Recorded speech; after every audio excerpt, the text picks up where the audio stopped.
Yo mga idol, musta? Mandirect mga sports, sabi nga pala. Ating pag-usapan, Barangay Nibra, jackpot sa bagong player at Ralph ko may big role sa kupunan ng Barangay Nibra. Pero bago na nga yan, kung bago pa lang sa aking channel, huwag mong kalimutan mag-subscribe at i-click ang notification bell para lagi kang updated sa tinitis upload na natin. Pero ating talakayin, una natin pag-usapan, subukas na rin ang Game 3 sa pamamagitan nga ng ating Jing Kings at Meralco. Sa pangatlong pagtutuos sa semifinals, mas hinahanda pa rin ng ating Barangay Nibra ang bawat stamina kung paano pa nga ba talunin nga ang kupunan ng Meralco.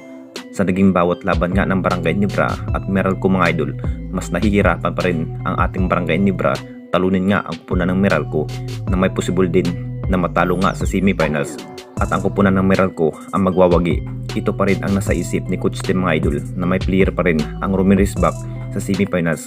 Baka kunin na nga ba ito ang ex-Nibra player na si Arvin Tolentino ng Northport, Batang Pier. Alam naman nating lahat mga idol, maagang na alam na rin ang kupunan ng Northport, Batang Pier sa semifinals laban nga sa kupunan ng Ren Orsian Elasto Painters. Masasabing mas kinakailangan pa rin ni Coach Tim ang isa pang player na may lakas sa outside shooting. Kung anong desisyon ng management ng Northport, Batang Pier, kung ibibigay pa nga ba ang ex-Nibra player na si Arvin Tolentino. Halos nagka-injury na nga ang bawat player ng ating Barangay Nibra na si Jeremiah Gray at Jimmy Malonzo at hindi pa rin 100% si Maverick Ahamisi. Kung bakit si Stan lang ang bumubuhat sa leading scoring machine sa bawat laban. Kung mako-confirm na nga ba ang ex-Nibra player na si Arvin Tolentino at ito na nga ang bilang ipang tatapat sa kupunan ng Meralco sa Game 3. At dito na naman tayo sa isa pa nating balita. Ralph ko may big role sa kupunan ng Barangay Nibra. Alam naman nating lahat mga idol, marami na rin ang nakapagtataka kung bakit napakababa nga ang kanyang bawat laro ni Ralph ko mga idol sa Game 2. Ito pa rin ang masamang pangyayari dahil nakapagtala nga si Ralph ko ng 12 points sa buong laban. Masasabing napakaalat pa rin ang kanya ipinikitang laban ni Ralph ko sa Game 2. Mas lamang na lamang nga ang kupunan ng Meralco sa outside shooting sa nagiging laban sa Game 2. Mas pinatunayan pa rin ng kupunan ng Meralco na mas kayang-kaya nga ang kupunan ng Barangay Nibra talunin nga sa semi.